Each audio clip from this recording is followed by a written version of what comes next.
Hello, BookTube. I'm in a quaint little farmhouse on a quiet country road in forested Vermont.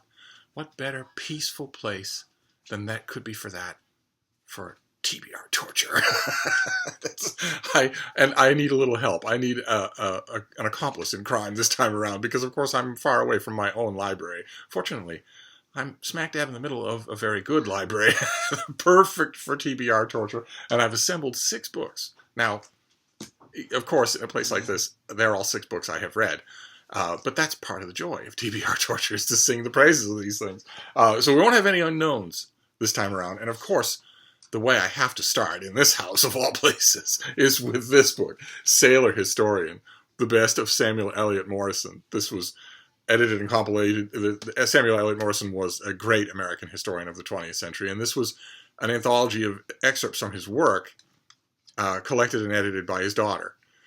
And he's, to put it mildly, a favorite in this house. He's also a favorite of mine.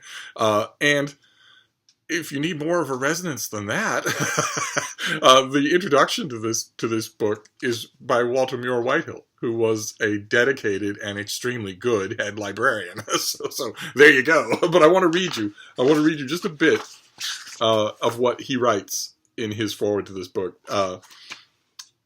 In the spring of 1976, when Samuel Eliot Morison had read and approved the selection of his writings that forms this book, he was still living in the house in which he had been born more than 88 years before.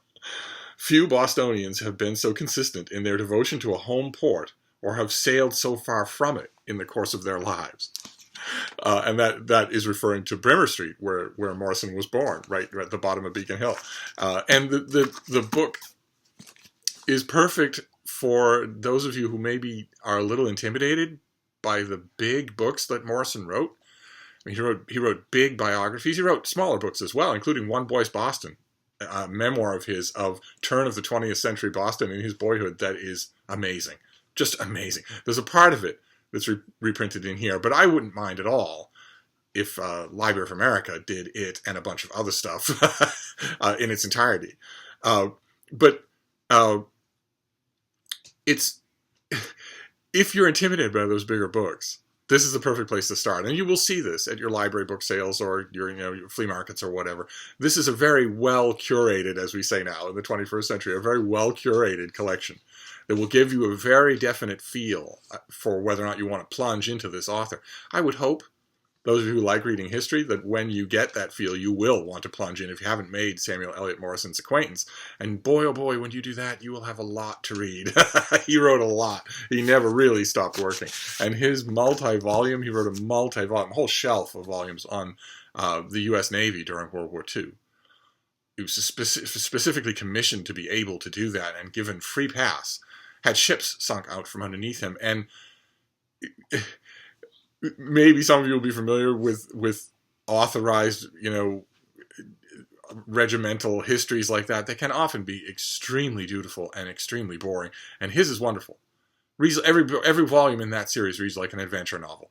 So if you encounter any of those at library book sales or charity shops or whatever, and you're thinking, well, this is volume 8 out of whatever, just get it. They all read very much self-contained, and they're all wonderful. Also, his abridgment, The Two Ocean War, is also wonderful. But lacking any of that, wondering if you're jumping into the deep end of the pool on any of that, you can just get this, and you should.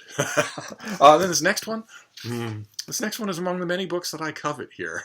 I got it when it first came out. I read it. I loved it. I held it in my hand like a satisfying brick, and I thought, this is the best edition of this that I have ever seen. And yet, I got rid of it. I probably sent it to somebody, and I don't know why. It's an obvious keeper, and I have not seen it since. But it's this. It's Everyman's Library, big, fat, 1-volume collection of the essays of George Orwell. I think I've made no secret on this channel that I'm not a big fan of Orwell's fiction. And I think you can see why the minute you read his nonfiction. I admit, I have a bit of a preference for nonfiction over fiction, to put it mildly. But I think you can see in his nonfiction a whole spectrum of artistic choices that are better done in the nonfiction than they are in the fiction. I don't, in other words, think he had an ear for fiction. There's no crime in that. The crime is that the book publishing industry can more readily support a fiction career than a nonfiction career. That's rather annoying. But this, boy oh boy, if if for instance you like Orwell, maybe you like his novels, and you have only encountered an essay or two, or even if you've encountered like a paperback selected essays of George Orwell, there are all sorts of jewels in here that you will not have encountered, and they're amazing. I don't think he ever put a foot wrong with an essay. I mean, you will be familiar with his essays from school, because quite a few, I imagine, you will have studied How to Shoot an Elephant in school.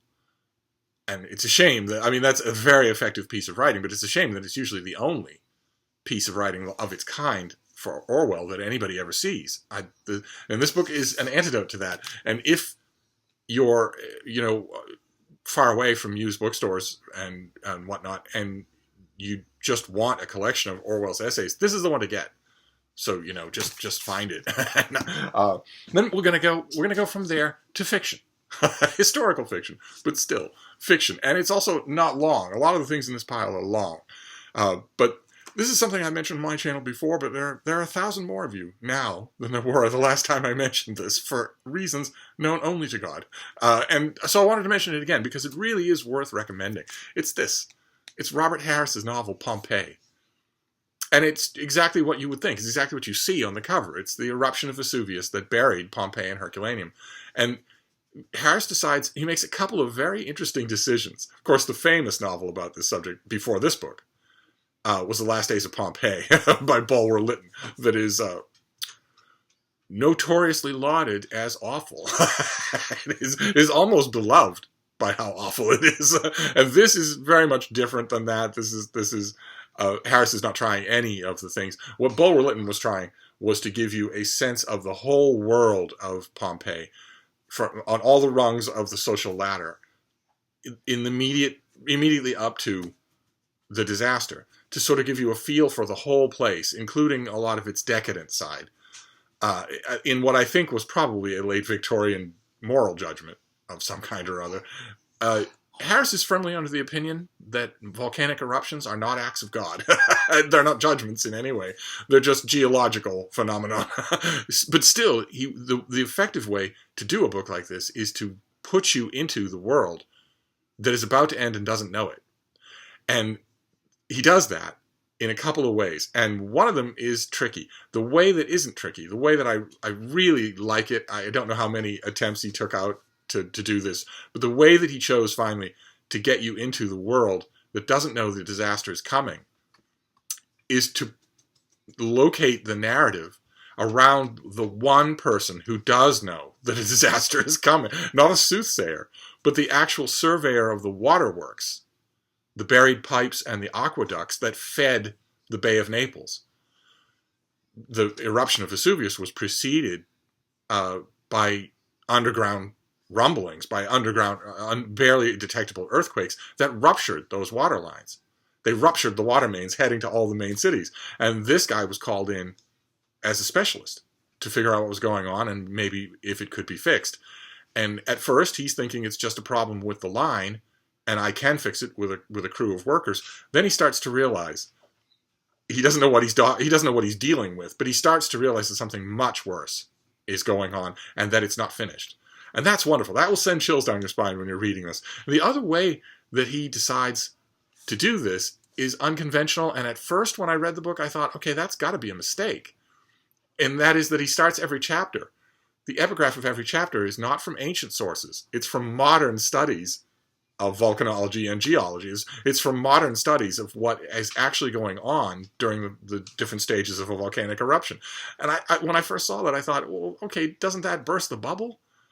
I mean, you're prefacing every chapter with scientific information that none of its characters could possibly know, that wouldn't be known for thousands of years. Isn't that going to take the reader out of the story? But it doesn't. It doesn't do that at all. Instead, it informs your 20th century mind of what's happening so that it actually increases your apprehension about the thing that's coming. Just wonderful. Also, a side note in a book like this, but worth mentioning, the characters are really well done, especially the main character. No sentimentality, no stupid creeping anachronisms, just Just a really well done book. So I thought I would recommend it. And then this next one, I'm sure I have recommended it before. But again, you can't really come to a little farmhouse in wooded Vermont and not mention something like this.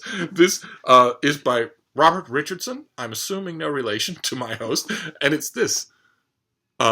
It's The Life of the Mind, his biography of Henry David Thoreau. And it's fantastic. He did one of Emerson and he did one of Thoreau. They're both incredible biographies. They belong bookended together. I'm actually thinking, now that I'm holding this up, that Emerson, The Mind on Fire, might actually be a rare missing book in this collection. If so, we'll have to keep an eye out for it this week because it's mandatory reading. It's an incredible book, and so is this. Emerson, The Mind on Fire is in some ways more impressive book, but it's also in some ways an easier book. Emerson was a much easier kind of person to know. Thoreau has unknowable depths to him. Depths that are tough for a biographer to fill in and that he didn't really understand. I think that's why he has such immediate appeal to young people who also have huge unknown parts of themselves that they're trying to figure out. Thoreau had those parts his whole life. And this biographer is confident enough in his craft, in his research, in his knowledge, to not try to fill those in. Instead, he just leaves them there. And so you get a really good portrait of the inner man. So in terms of praising biographies, I want to praise it. Then we're going to move on to, we're going to finish this up with two enormously heavy chunkers. The kind of thing of, standard, beautiful, heavy, ponderous, impressive works of literature and research that you'd kind of expect in the home personal library of a head librarian. and you wouldn't be wrong. But they're still tremendously impressive. Look at this first one. This is the Oxford History of Christian Worship. And it is amazing. Those of you who are familiar with this whole Oxford History series, they usually don't go wrong. And this is a perfect case of that. It's the history of Christian worship from the earliest times that we can piece together what it was, how people did it, and it is just a bravura assemblage of sources and meditation on what they mean and piecing them together. Just wonderful.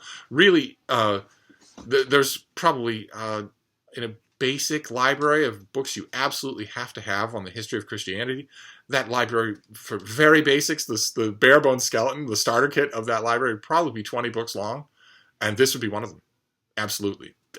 You're never going to see it. If this hits your sweet spot, and this is a book you definitely want to have, and believe me, if you have it, you're going to live in it. So it's going to be murderously expensive. What I'm saying is you're going to have to buy it. And it's going to be very expensive, but it is going to pay off in the long run. I don't usually defend the exorbitant prices of books, but you're going to live in this thing for a long time. You're going to use it a lot. I used mine forever and ever. Notice the past tense.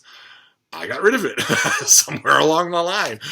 So it's extra mouthwatering to find this one here in perfectly mint condition. I think that's why the family here has erected an extensive search and seizure station at every exit because I don't think they trust me to leave without any of these books, and that's probably justified. But I'm going to try to content myself with just the books I find on my own. I'm going to try not to go quote unquote shopping on the shelves here because Frida and I would like to come back. But anyway, I'm going to finish up with this last one. This is Folio Society. Mine host has a weak spot for Folio Societies, and I don't blame him. They're just gorgeous, solidly made, sewn bindings. They all come in their own slipcases. The pages are just beautiful. There's usually commissioned artwork. The design of the cover has been made new for that edition. So, and they're also not a beautiful decision on the part of the Folio Society. They're not uniform. So if you put your Folio Societies on a bookcase, as for instance is done here in this house, it's a beguiling thing to look at even before you pull a book off, because no two of them look the same. They're not even the same height. And that's what this one is. This is The Stones of Venice by John Ruskin, who is not remembered anymore. Once upon a time, he was everything. He was the world's foremost intellect. He was the world's foremost seer. Everyone knew his name. Everyone knew the names of his books. Certainly bookstore clerks had to know everything that he wrote because customers come in looking for it. And maybe aside from a couple of books that I can think of that are even more obscure than this, I don't think he ever wrote anything more well known than this book. This became, for instance, a classic to sell to tourists in Venice 100 years ago. And that's just what this is. It's an architectural study of Venice. When he went to Venice for the first time and the second time, he found a city in disrepair. He found a city that would be unthinkable to the modern day 21st century Venice as tourist destination. He found a place with palazzos falling apart, with offal and filth in the canals. It was a rundown, impoverished Italian city. It was not yet the center of all the world's tourism. It did not yet have that anything at all. There would have been, people went to Venice, of course, to visit it and to see all the famous places.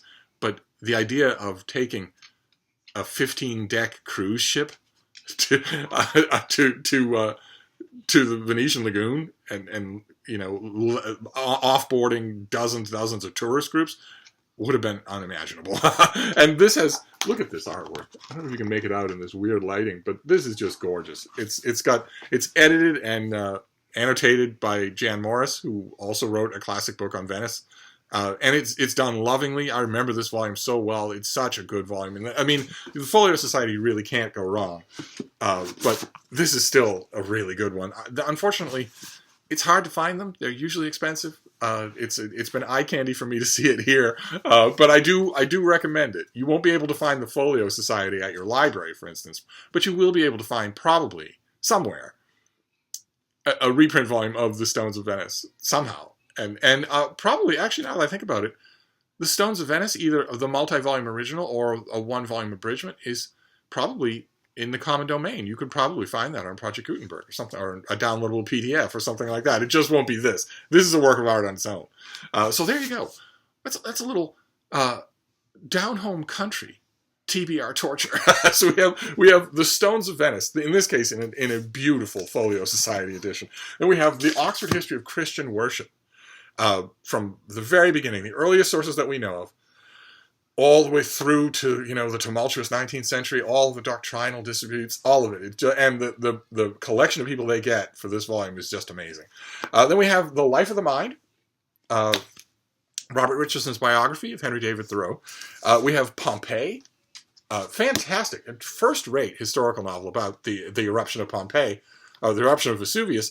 But there's the story that is in the forefront about a man charged with fixing the water supply will actually fascinate you. Then we have, look at this thing. The collected one-volume essays of George Orwell. How wonderful. The edition to get. And finally, Sailor Historian. A fantastic anthology of the great Samuel Eliot Morison, who hovers over this house like a ghost, was fantastic in everything that he wrote. If he seems like a boring old Bostonian historian, don't let that stop you. Try him. His reading just leaps off the page. And there's quite a bit of him here. Maybe we'll do a TBR torture tomorrow and feature a little more. But in the meantime, I'm afraid I have to sign off and then put these books back. I have a tote bag right here on the floor, but they can't go in that tote bag. They have to go back on the shelf. Oh, that's bitter. But I'll probably have other bookish things to talk to you about, so I'll probably be back. Thank you, BookTube.